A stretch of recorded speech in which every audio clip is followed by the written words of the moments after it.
హైదరాబాద్ లో జాగృతి అధ్యక్షురాలు కవిత దీక్ష కొనసాగుతోంది. కాంగ్రెస్ సర్కార్పై కవిత ఫైర్ అయ్యారు. పేదల భూములపై కాంగ్రెస్ సర్కార్ కుట్ర చేస్తోందన్న కవిత పేదల భూములను పెద్దలకు ఇచ్చే ప్రయత్నం చేస్తోందని ఆరోపణ చేశారు. భూదాన్ భూములు అంటేనే పేదలకిచ్చిన భూములు అన్న కవిత ఇళ్లు కూలగొట్టి అధికారులు కర్కశంగా వ్యవహరించారని అన్నారు.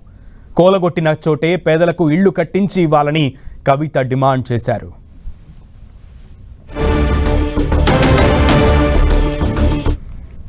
రైట్, కవిత నిరవధిక దీక్ష కొనసాగుతోంది. కాంగ్రెస్ ప్రభుత్వంపై నిప్పులు కురిపించారు కవిత, విమర్శనాస్త్రాలు సంధించారు. పూర్తి సమాచారం మా ప్రతినిధి ప్రతాప్ అందిస్తారు. ప్రతాప్. ఎస్ సునీల్, ఖమ్మం వెలుగుబట్ల సంబంధించిన ఎపిసోడ్ విషయంలో జాగృతి అధ్యక్షురాలు కవిత చాలా సీరియస్ గా ఉన్నారు. ఈ అంశానికి సంబంధించి పేదల ఇండ్లను కూల్చి వారి నడి రోడ్డు పైన వేయడం కరెక్ట్ కాదంటూ కూడా ఆమె ఆందోళన వ్యక్తం చేస్తున్నారు. నిన్నటి నుంచి చేస్తున్న ఈ ఆందోళనకు సంబంధించి ఆమె నిరాహార దీక్షను కంటిన్యూ చేస్తున్నారు. ప్రభుత్వం ఖచ్చితంగా వారిని ఆదుకోవాల్సిందే అని చెప్పేసి పట్టుబడుతున్నారు. ఎక్కడైతే ఇండ్లు కూల్చారో అదే ప్లేస్లలో ఖచ్చితంగా పేదలకే ఇండ్లు కట్టించి ఇవ్వాలని కూడా చెప్తున్న పరిస్థితి. నిన్న రెవెన్యూ మంత్రి పొంగులేటి శ్రీనివాసరెడ్డి కూడా అందులో దాదాపు 400కు పైగా అర్హులు ఉన్నారని కూడా చెప్పారు. అర్హుల ఇండ్లను విధంగా కూలుస్తారని చెప్పేసి ఆమె ప్రశ్నిస్తున్న పరిస్థితి. అర్హులు ఉన్నారని తెలిసిన కూడా ఎందుకు కూల్చారు, కనీసం వారికి నోటీసులు ఇవ్వకుండా ఎందుకు ఎట్లా కూల్స్తారా, అసలు ఆ భూమి కూడా భూదాన్ భూమి అయినప్పటికీ ఆ భూదాన్ భూములలో ప్రభుత్వంకి ఏ అధికారం ఉందని చెప్పేసి అట్లా కూల్చుతుందని చెప్పేసి ఆమె ప్రశ్నిస్తున్నారు. ఖచ్చితంగా ఈ విషయంలో పేదలకు న్యాయం జరిగే విధంగా వరకు తన పోరాటం కొనసాగుతుంది అంటున్నారు. నిన్న ఖమ్మంలో చేసిన నిరాహార దీక్షకు సంబంధించి ఆమె ఇప్పటికీ స్టిల్ కంటిన్యూ చేస్తారు. నిన్న రాత్రి కూడా నిరాహార దీక్ష చేస్తున్న నేపథ్యంలో పోలీసులు ఆమెను అరెస్ట్ చేసి ఈ రోజు తెల్లవారుజామున హైదరాబాద్ తీసుకురావడం జరిగింది. హైదరాబాద్ లో కూడా తన పార్టీ కార్యాలయంలో నిరాహార దీక్షను కంటిన్యూ చేస్తున్నారు. ప్రజెంట్ కొన్ని ప్రజా సంఘాలకు సంబంధించిన నేతలంతా కూడా వరుసగా వచ్చి ఆమె దీక్షకు మద్దతు తెలుపుతున్న పరిస్థితి ఉంది.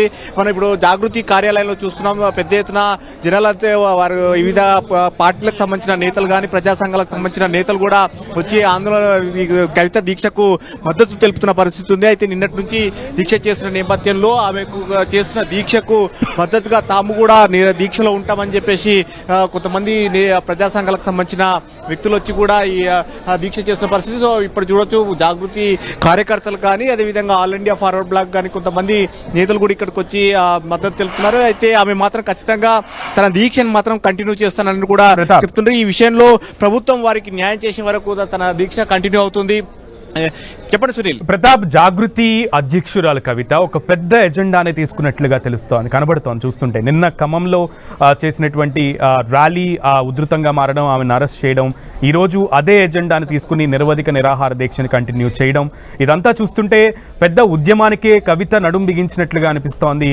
ఖచ్చితంగా ప్రభుత్వం ఈ కొంతకాలంలోనే ఖచ్చితంగా రియాక్షన్ వచ్చేలాగా కవిత పోరాటం కొనసాగేలాగా కనబడుతోంది. సో ఏమంటున్నారు కవిత చుట్టుప్రక్కల వాళ్ళు, జాగృతి నాయకులు?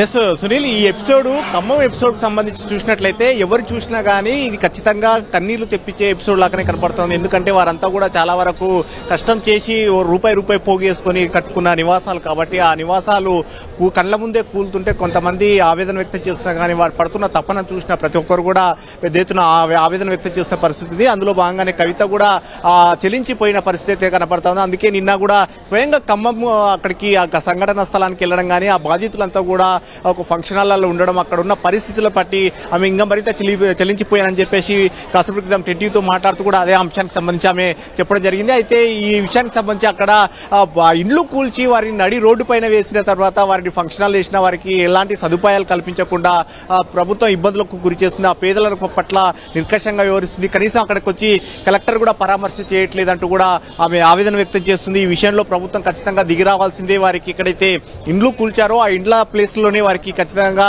ఇండ్ల జాగాలు ఇవ్వాలి, ఇండ్లు కట్టించాలని చెప్తున్న పరిస్థితి ఉంది. ఇందిరమ్మ ఇండ్లు ఇవ్వడం కాదు, ఏ అర్హత ఏ హక్కు ఉందని చెప్పేసి అక్కడ కూల్చారని చెప్పేసి ఆమె ప్రశ్నిస్తుంది. వారికి సేమ్ అదే ప్లేస్ లో కూడా కట్టివ్వాలని చెప్తున్నారు. అక్కడ చిన్న పిల్లలు కానీ ముఖ్యంగా ఇప్పుడు ఎగ్జామ్స్ జరుగుతున్న పరిస్థితి ఉంది కాబట్టి ముఖ్యంగా 10వ తరగతి కానీ ఇంటర్మీడియట్ ఎగ్జామ్స్ సంబంధించిన వారి హాల్ టికెట్లు కూడా కోల్పోయిన పరిస్థితి, వారు పరీక్షలు రాయలేకుండా పిల్లలంతా కూడా వారి భవిష్యత్తును కోల్పోయే పరిస్థితి ఉంది. కాబట్టి ఇప్పుడు ఇటువంటి పరిస్థితికి కారణమైన వ్యక్తులపైన కూడా ఖచ్చితంగా చర్యలు తీసుకోవాలి. తీసుకోవాలి.